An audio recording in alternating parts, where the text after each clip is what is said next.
Please listen carefully.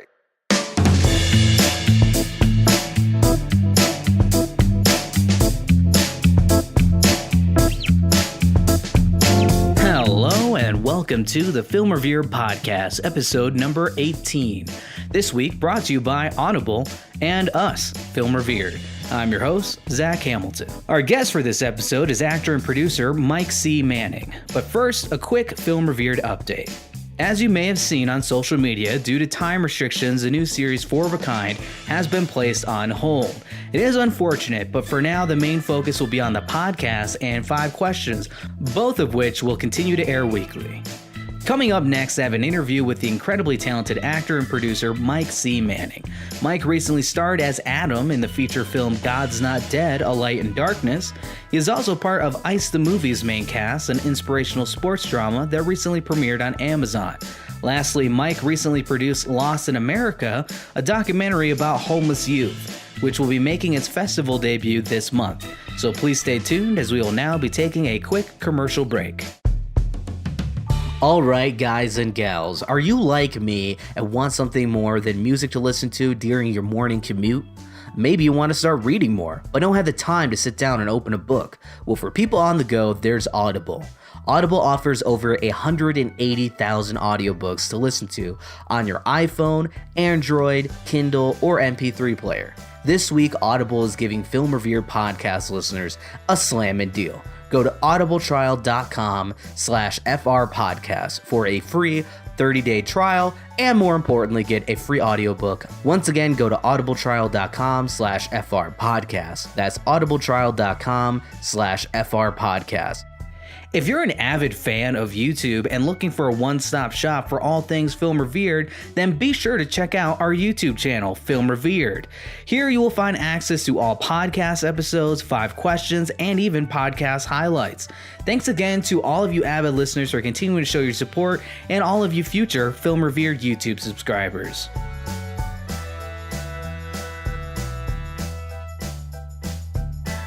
Well, thanks so much for joining me on the podcast today, Mike. Yeah, absolutely. Glad to be here.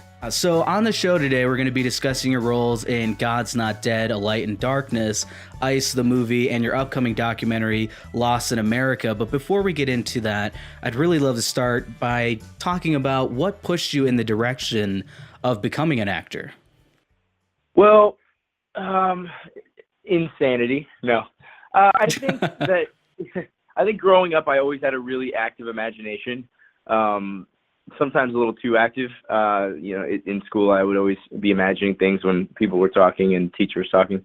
But my parents and my grandparents always encouraged it, and I think every young boy and girl imagines being something different. It's a prince or a princess or a superhero or something. And for me, that itch just sort of never went away.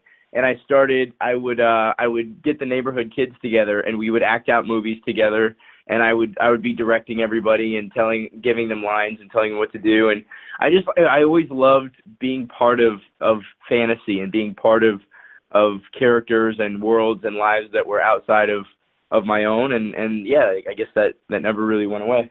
Wow, that is awesome. Was there like a particular movie that really kind of spearheaded that decision for you? What were the movies that you were directing? Were you guys doing scenes from other movies actually as kids? Well, to be fair, it was when I was like 7 or 8 or 9. So the movies were all Disney movies. But we would go full bore with the props and with everything. We had a carpet that we would steal from my grandmother's living room, and that would be like the magic carpet in Aladdin. And then my mom, gosh. Yeah, That's and then my mom had a mirror that was like a hand mirror, and we would always steal it from her bathroom. And then this girl that I lived near, we would do the Aladdin and Jasmine. We would do the magic carpet in one scene, and then we would do the Beauty and the Beast looking at the mirror in the other scene, and we would grab a rose out of the rose garden and run around. And we would get pretty intense and involved with our little movies, but they were all Disney movies.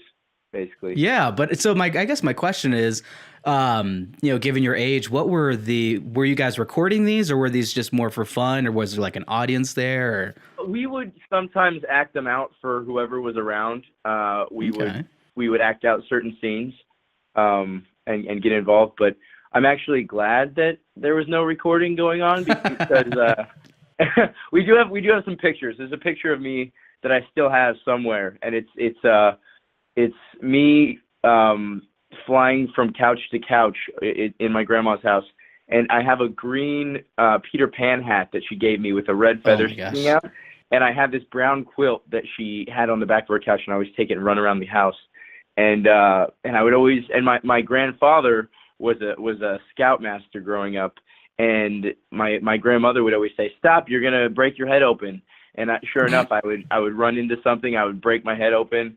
My grandfather didn't believe in stitches, so he would use those butterfly Band-Aids, and right on. and put my head back together. I'd sit in timeout for an hour, and then I'd go around and go back to playing. So. Well, I think he did a good job. I mean, your face is still a moneymaker, so clearly he knew what he was talking about. So Thank you. No real damage there. Yeah. So how did you get your start in acting in a professional sense then? Yeah, so I grew up in I was born in Florida, and then I grew up mostly in Colorado for my school years. And my father was my father's a musician and also a businessman. So he would go to a 9 to 5 during the week, and then on the weekends he was a part of a band, and they would go play, weddings, and they would go play special events and stuff. And so I always grew up with both. I grew up with sort of like the artist itch, and then the very pragmatic businessman mentality. And I always knew that I loved performing. And in high school, I was involved with theater, and I did local, like all the plays that I could do, and auditioned for all that stuff. Yeah. But as I got older, I sort of was convinced that I would not make it as an actor, and I kind of got scared. And I decided to go to school for business, and which has ultimately helped as a producer to understand business and contracts and that sort of thing. But then one day I just decided, I said, hey, I miss acting. I miss performing. And I looked for every opportunity to get back into that. And while I was in business school, I went and I did a semester at Disney World, and I did like the Christmas shows and the Christmas parades while I was. Wow. Yeah, and it was while I was still getting college credit for business school, because I was taking classes online and that sort of thing. And then that sort of reminded me that I missed performing. So I decided that I was gonna do that instead. And I reached out to some people. A manager I started talking to a manager on Facebook, actually, and he convinced me. Yeah, and he convinced me to. He said, "You have a great look, and you've done some stuff, and I think you should give LA 6 months." And I told my parents, I said, "Hey, I'm saving up some money. I'm gonna give it 6 months, and if it works out, then great. I'm out of your hair. If not, then you'll see me in 6 months." And right. I packed up my car, I drove out to LA, and that was it. Wow. And it's so interesting because I've had several guests, including our guests on episode 16. Again, this is pre-recorded for the listeners. They have an understanding about that. But, it was Ronnie Blevins, who's recently was in Death Wish with Bruce Willis, and then also Cress Williams, who is he plays Black Lightning on CW. And they both talked about not having a timeline, and how that truly helped them, have a steady career. And so it's interesting to see the flip side of that, where you're like 6 months, if it doesn't work, then, and again, that's probably that pragmatic side, from your father that you had talked about, where it's like, 6 months, but if it doesn't work, then, go back to, something that's more reasonable. It almost didn't work out for me. I was living in LA. I knew 2 people, and obviously my parents, I'm very close to my family. They would check in with me. And 1 month went by, and 2 months went by, and 3 months went by, and I didn't book anything. My very first audition was for Power Rangers, which oh my gosh, is kind of a dream come true, because I've always wanted to be a superhero. That's just sort of something I've always wanted. And so I move out here, and within 2 weeks, I go and audition for the Red Ranger. And I auditioned. Yeah, I auditioned. I got a callback. I went to producers. I signed the contract. It would have been something like 8 months or a year in New Zealand filming the show. I was Wow. going to make more money than I thought I would have been making right out of right from moving here. Hmm. And then it was between me and one other guy, and I didn't get it. And Oh man. and then I had an audition, nothing. Audition, nothing. Audition, nothing. 5 months went by, and I had nothing.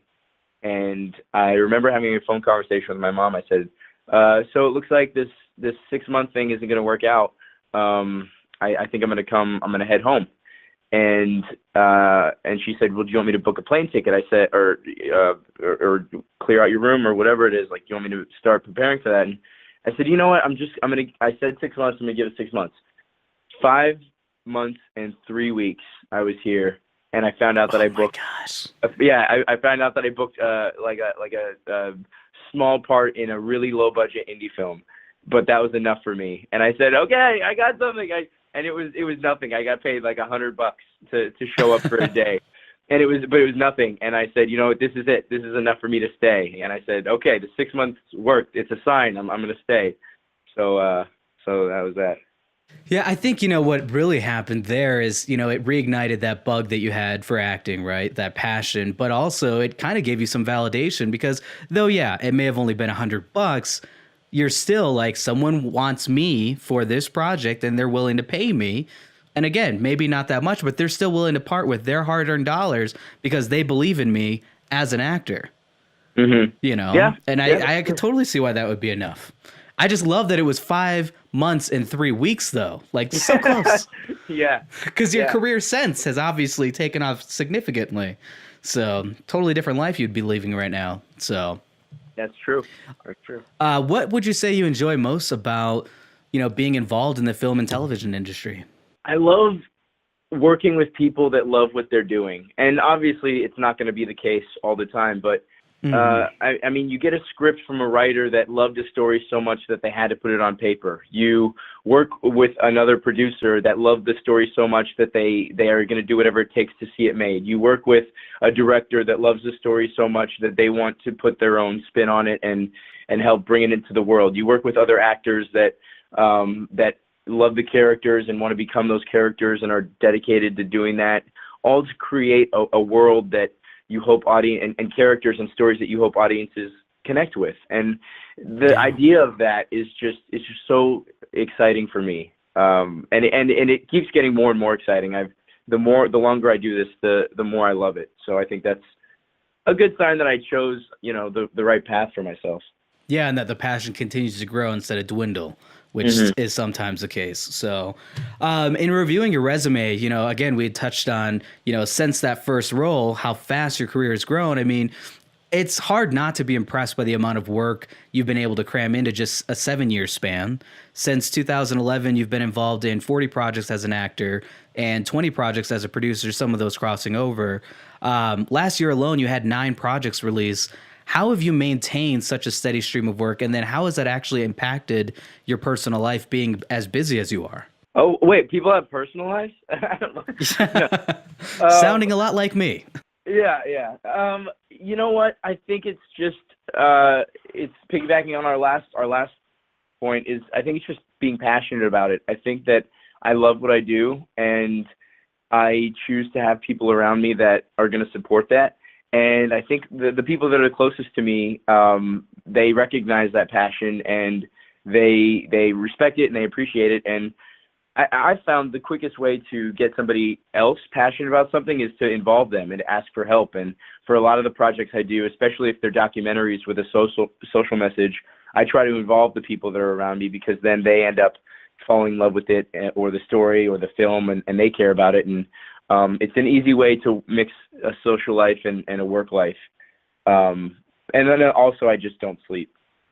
That too. Yeah, that's a problem. I think a lot of people like us, that are constantly busy face. It's like, yeah, if I sleep, then I'm not getting this done. And, or you can't sleep because you're thinking about all this stuff you could be getting done while you're laying in bed thinking about those things.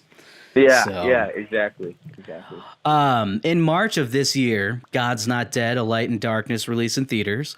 The film tells the story of a pastor who responds to the unimaginable tragedy of having his church located on the grounds of a local university burned down. In this film, you played the role of Adam. But first, I'd like to know what drew you to this particular film, and also how did you land the role of Adam? Yeah, so it was an audition. It was for a casting office that I've been in for a few times, and so I knew the casting director, and I read the script. I always read the script before I go in, if I can, and I loved the challenge. I think Adam, the character, Adam, goes through a lot in the movie, and he is a completely different person in the end than he is in the beginning because of some pretty intense events. I think the film's been in theaters long enough that I can spoil it a little bit. Yeah, no, and that's totally fine. Go for it. Yeah. So he ends up accidentally burning a church down and going to jail for it.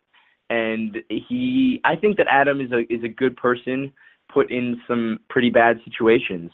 He accidentally commits this crime and ends up killing somebody, and it sends his life down a path that he never thought it would go down. And through the movie, you find out why he has such resentment towards the church and why he did what he did.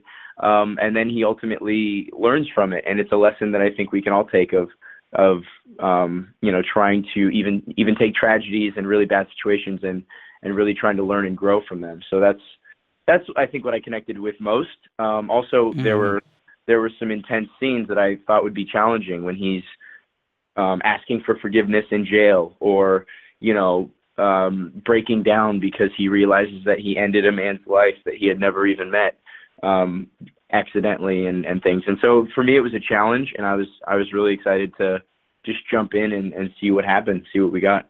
Yeah, and touching on some of the challenging aspects, you had mentioned, the scene asking for forgiveness in jail and how that was a challenge for you. How did you prepare for that specific scene? Obviously, every actor is different. For me, it's really easy to put myself in the situation and then make myself believe it. And, if it's a situation about being scared or being ready to fight and having that adrenaline, or being shy or something like that, it's easier for me to put myself into situations and to have my body and my brain react to those. And so for me, we shot in for the booking scene, I had real police officers handcuffing me and fingerprinting me, and I got a mugshot. Oh, wow. The director wanted it to be as realistic as possible. So after we did that, I was very much in the mindset of, wow, I was just arrested for killing somebody. And and then another thing is just having people around you that are going to support you and really help you be vulnerable and feel comfortable being vulnerable and exposing yourself. And I think a lot of those scenes, most of my scenes were with Samantha Boscarino, played my girlfriend in the film, and then David A.R. White, who plays the main character, the pastor of the film, and he was also in the other two Guys Not Dead films. And they were both completely giving in allowing me to take my time and to really live that life in front of the camera, so that we got what we needed for the scene. That's terrific. Another film that I'd really like to touch on that you were involved in recently was Ice the Movie, which premiered on Amazon in April of this year. Ice the Movie is an inspirational sports drama that tracks the journey of two elite-level figure skaters. In this film, you were cast as Jake Alden. What was the audition process like for this film? For that film, it hasn't happened to me a ton yet in my career. It's starting to happen more and more, which I love. But for that film, I did not audition. It was a straight to offer, and wow. And they had seen the creator of the movie had seen some things that I had done and thought that I would be the right fit, and reached out to my agent and asked me to be in the film. So that was a nice feeling, and that combined with the fact that it shot in Colorado, so I got to go back to Colorado, to my home state, to visit my family, to bring them to set and have them be a part of that and stuff. It was really great too. How was that actually, in touching on just bringing your family to set? And, again, we talked about this earlier in the show about this whole 6-month deal. And, it seems like your parents were accepting of that. And it seemed like you were responsible. You were saving money to do that. But now here you are. This is the first film you've gotten a straight to offer deal. And now they actually get to come to set and see you work. How was that experience? It was great. It was right before the holidays, so I was able to be home a little bit earlier than I had already planned on being for the holidays. Colorado was snowing, and it was we shot this film in Winter Park. We shot Ice in Winter Park. The producer of the film, who is also the lead actress, her name is Madison Bullock, who is just fantastic. She comes from the world of elite figure skating. She was a professional figure skater for a long time. And so she had a lot of hookups with location and with the rinks and with hiring other actors or non-actors that are professional figure skaters. So, so that in and of itself was really cool. The first film that I ever brought my family to was Cloud9 in Utah when I was filming that for the Disney Channel. And that was an interesting experience because we go on set. My family's there. They're standing off to the sidelines. It's the first time they visited me on set with anything. And I get off set, and my dad starts giving me pointers. And for a young man who's finally making his way in the world, my dad, in front of everybody, pulls me aside. He says, "Hey, Mike, can I talk to you a little bit? I have some thoughts." Pulls me aside and starts to give me pointers. And says, "Shut up, Dad. Shut up. I'm a professional. Stop talking to me."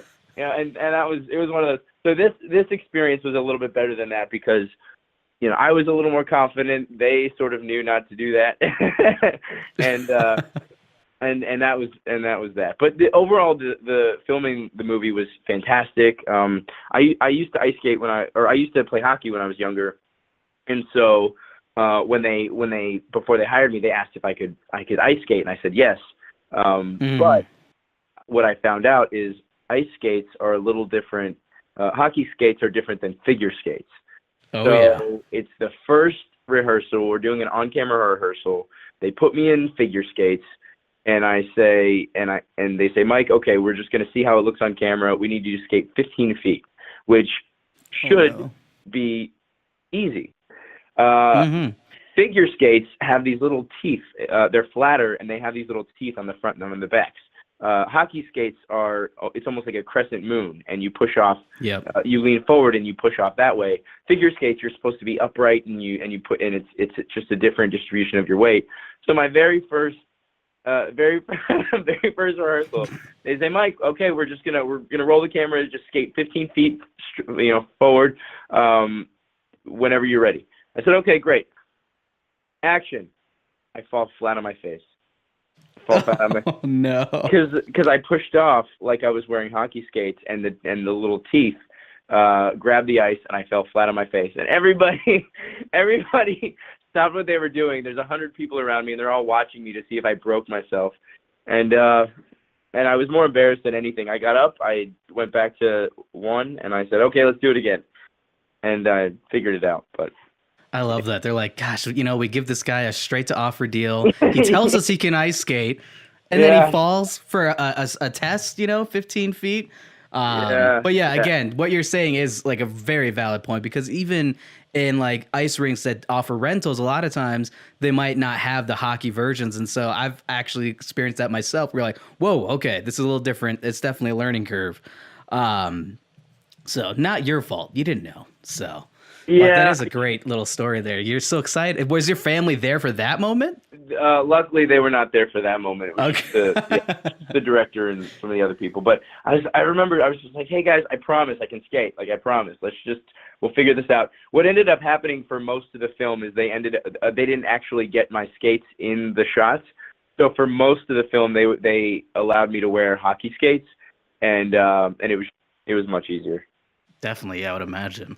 Yeah. So, and it's kind of just touching more on the film and expanding upon your character, Jake. What exactly is the role that he plays in this film? Yeah. Well, he's the love interest of the lead, played by Madison Bullock, and he is sort of the happy-go-lucky, kind of carefree. He's very positive, and he has a lot of quirky jokes, which was fun because a lot of times, for some reason, a lot of times I play the bad guy, which I have yet to figure out. But for this character, there's not a bad bone in his body. He comes up in all the right moments where things are looking pretty grim, and he comes in with a joke and some inspirational words, and then he leaves. But he's a professional figure skater, headed towards the Olympics, right alongside the two main characters. The story is really about these two best friends that become like sisters growing up together from a very young age, headed towards the Olympics. And as they get older and older, and the Olympics actually become a reality for them, competition gets in the way, and jealousy and that sort of thing. And you really see what professional figure skaters go through. And one of the main takeaways for me of this film is I have such a respect for professional figure skaters, because not only is it a lot of training and discipline and diet and keeping your body and your mind healthy, but it's also, there's a lot of politics that goes into the sport that I didn't even realize about qualifiers and about style and grace and style points and this and that. And there's a lot that goes into it that I didn't know before. And so I definitely have, and a lot of the actors on the film have been figure skaters or are still figure skaters. A lot of the smaller roles, they're not actors, they're professional figure skaters. And so I really got a glimpse into what the life is like in a very real way. That's awesome. And that has to be so helpful as an actor also, just having those people around you to kind of just, base things off of or speak with and get more insight. That has to help significantly. Exactly. Yeah. So lastly, I'd like to give listeners more of a backstory on how you came into producing, starting your own production company and your upcoming documentary, Lost in America, in which you starred and helped produce. What compelled you to start producing films? So to be honest, producing sort of fell into my lap. This was a few years ago now. I mean, maybe 6 years, maybe. So I had been in LA for a little bit, and I was acting. I had done a few TV guest stars. I had just booked the Disney movie, and so I was very much making my living as an actor. And I found out about a documentary about child abuse that one of my friends from Colorado, who I had met growing up, was involved with. And he called me up and he said, "Hey, Mike, can I stay with you while I fly out to California to do an interview for this documentary?" And I said, "Yeah, sure." I didn't really think anything of it. And then he stayed with me and he talked to me about this film, and I said, "Wow, this is a story that people need to hear about, and I want to make this film. I want to help make this film if I can." And he said, okay. He introduced me to the director. She was a first-time director. She had all of this amazing footage and didn't really know how to make a feature documentary, make a movie. So I said, you know what, neither do I, but we're going to figure it out. And it was just a matter of making phone calls and surrounding ourselves with a team of people that knew what they were doing. And luckily, one of the phone calls I made was to Tom DeSanto, who he's a huge producer. He's produced X-Men, Transformers, and I knew that he would connect with the subject matter, and I called him and he said, "Hey, Mike, I'll help you make this movie." And so my first movie I'm producing alongside one of Hollywood's top producers, and it was very much trial by fire. He would tell me to do something, I didn't know how to do it, I would figure it out. And we ended up selling the movie to Showtime. And it was great. And then after that, I followed that same filmmaker. I followed her to her next documentary, and I started producing documentaries, and they were all social cause documentaries about issues that I cared about, that I thought that the world needed to know about. And then I met my producing partner, Vinny Chibber, who's also an actor that is interested in politics, and we decided to make a company dedicated to creating content that is compelling and marketable and commercial, and that will sell, but also content that we think will positively impact the world. There's a lot of content out there, and for us, we just choose to spend our time making content that is going to help people. So we did that, and we started producing documentaries, and then we transitioned into scripted content. We produced a film called Folk Hero and Funny Guy that was at Tribeca. We worked on a film that was at South by Southwest last year with Francesca Eastwood called MFA. That was in theaters last year. And then the most recent one is the one that you touched on, which is, again, a documentary. So we did 2 scripted films, and then we went back to the documentary, and it's called Lost in America. And Lost in America is a documentary about youth homelessness. And this film is, I really, really, truly believe that this film is going to change lives and bring the issue of youth homelessness to the forefront of what Americans are talking about politically right now. And luckily enough, I'm not the only one that thinks so. In the film, we have Halle Berry, we have Rosario Dawson, we have Jewel, we have John Bon Jovi. We have a lot of other people that feel like this issue is something that people need to be paying more attention to. And these kids are not to be ignored. These kids are the future of our generation, and we don't have a safety net that is keeping them off the streets. Wow. Hearing you talk about this specific documentary really, I think, gives a perfect insight as to why you got into producing. I mean, obviously this is the most recent film, so this is still, fresh in your mind. However, like you had touched on, this is a topic that I feel like is not explored enough, or enough is known about. Again, when you think homelessness, I don't think people readily assume, oh yeah, we're talking about young people. They're thinking of like people that are downtrodden, later in their years. They all have this automatic image in their mind, and how far off they can be is something that, again, I don't think is being explored. So I'm definitely interested in this film. How is it working on a documentary with such a powerful subject matter? It was difficult at times because we traveled around. Now, the thing about this film is, and the reason that I signed on, is because the director, his name's Rotimi Rainwater, and now he's in his 40s and he has a family and 2 daughters. But when he was 19 years old, he himself was homeless. And so he was able to, we traveled around the United States, and he would connect with these youth. And once they figured out that he was homeless and that he had been where they were, they would open up with stories that you couldn't even imagine. The reason that homelessness is such an invisible issue is because a lot of these people, once they live on the streets, they close up and they don't want to interact with the world around them, and they don't share these stories. Wow. Now, a lot of these youth haven't been on the streets for very long, so they're not hardened, and they still want to connect with the world around them. And then even the ones that were, once they found out that he himself was homeless, they would open up, and some of their stories were really, really difficult to hear. Some of their stories, man.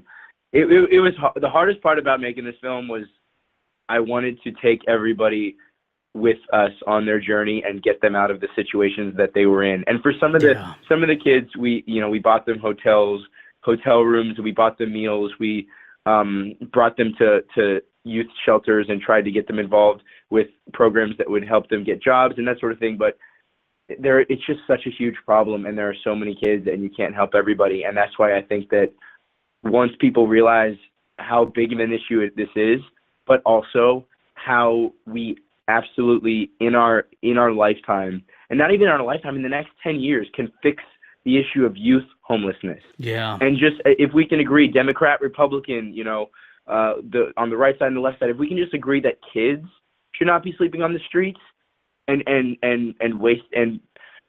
kids, we should have a safety net for kids so that the kids can grow up and be helpful, productive members of society, then let's just start there. Let's just solve that problem, and then we'll talk about the greater issue of homelessness after that. But let's get kids off the streets, because it's not right, Yeah, I mean, such young ages. I'm curious, obviously hearing you speak about this, you seem like you've learned quite a lot. How much would you say you learned versus what you thought you knew going into this project, just being involved in it? Yeah, I thought that I knew about the issue. I thought that I I knew about the statistics, but even the statistics are wrong. Some of the numbers there, I think the HUD, the Housing and Urban Development, estimated that there were a couple 100,000 youth on the streets, and then some of the organizations, the National Coalition for the Homeless, or you have what was it called? The National Coalition for the Homeless. There's Chrysalis. There's all these organizations that work around the country that deal with this issue, and they all have different numbers. And the government actually, or it was the University of Chicago, just came out with a study that the numbers are double what anyone had originally thought that they were. So there were estimates that there were 1.8 to 2.3 million youth living on the streets in any given year, at any given time, or in the country, and that is also including runaway youth living on couches, youth living in their cars, that sort of thing. But now the estimates are double that. It's around 4 million youth. Good God. 4 million youth that are living on the streets, and I had no idea. I also had no idea that 5,000 youth die every single year on the streets. That's 13 youth every single day. I had no idea that was happening. I had no idea that, for me, and I think many Americans are like this, I thought that the main cause of youth being on the streets were, drugs and alcohol abuse, when in reality, that's only a fraction of it. In reality, most youth are products of a broken foster care system, or they run away from sexual abuse or violence, or 40 to 50% of youth are LGBT, and they are kicked out of their homes or run away because those homes are unsafe because they're LGBT. So it's those types of things that it was clarification on the issue that I got, and then the more I learned about it, obviously, the more passionate I became about seeing this film through and sharing these stories with other people. Wow. So, obviously, homeless youth is going to be a massive cause that you're campaigning for, especially now knowing the statistics and working on this film. Are there any other causes or organizations that you'd like to share with people that are listening to the show now that maybe, people can get involved? Again, you'd mentioned the NCH, which we'll leave, a link to. And we leave links to just about everything that we talk about on the show here. But are there any in particular that you'd like to kind of just mention, or other causes that you're interested because I know that you volunteer as well outside of just this project. Yeah, I'm actually on the board of an organization called Buddha Bullying. And what we do is we create content to post online about bullying, just sort of positive, encouraging content for kids that are experiencing bullying, for parents of kids that are experiencing bullying, for teachers and communities, that sort of thing. We also have school programs in California where we will visit schools and talk about bullying. And we have ambassadors in the entertainment industry, in the music industry, and then in other industries. We have some Olympic athletes that are our ambassadors. We have Randall Telfer, who's a tight end for the Cleveland Browns, is one of our ambassadors, and which is really great. So that's Buddha Bullying is sort of my organization. It's near and dear to my heart, and it's one that I care about. Also, Thirst Project. One of my best friends, his name is Seth Maxwell. He's the president and founder of Thirst Project, and they build wells for communities in Africa for clean drinking water. And that's also something that I care about, just because clean water leads to so many other economic developments. And Seth is just a great guy. So they're actually having their gala this weekend, their national gala. So that'll be kind of fun. And I think that's something that I think a lot of people take away from your interview here is, you're super passionate about your craft and acting, and also in producing, obviously, as we're touching on here. And, you've had a successful career so far, and it continues to grow. But I love that you're still taking time to, again, put yourself into these projects, where you're helping to produce these documentaries that really shine a light on a bigger problem that maybe you yourself can't necessarily help with, but maybe in showing people there's a problem, collectively more people can get involved in. I think that's just great, honestly. And again, you're a young guy, you're still relatively young in the industry, and the fact that you're already consciously thinking about stuff like that is tremendous. Yeah, yeah. And one more thing, I just wanted to say thank you so much for that. There are so many organizations. I know I kind of stuttered when we were talking about it just because there's so many, but if people do want to find out more about the film, it's lostinamericafilm.com. And one of our main sponsors for the national campaign that we are going to do for the film is Sands Cares, and they're a Las Vegas-based organization, and we're going to be sponsoring a huge national campaign around the film's release.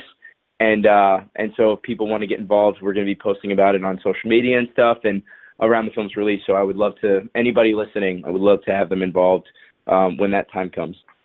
Yeah, and we'll definitely be sure to share that out. We do that quite often on our social media accounts. Again, a smaller following, but for listeners that do follow our social media accounts, we always try to, show stuff that our past guests have been involved in. And this one is definitely one we'll share because this has like a real big impact potentially. Thanks again, seriously, Mike, for being on the show with me today. Thank you so much, Zach. This was fantastic. I really enjoyed talking to you. Well, that's the end of episode 18 of the Film Revered podcast. Be sure to show your support for the FR podcast by leaving a review on iTunes, Google Play Music, or wherever you happen to listen to the show. Another great way to show your support is by getting a free audiobook and 30-day trial from Audible by going to audibletrial.com/FR podcast. Also, be sure to subscribe to our all-inclusive YouTube channel, Film Revered.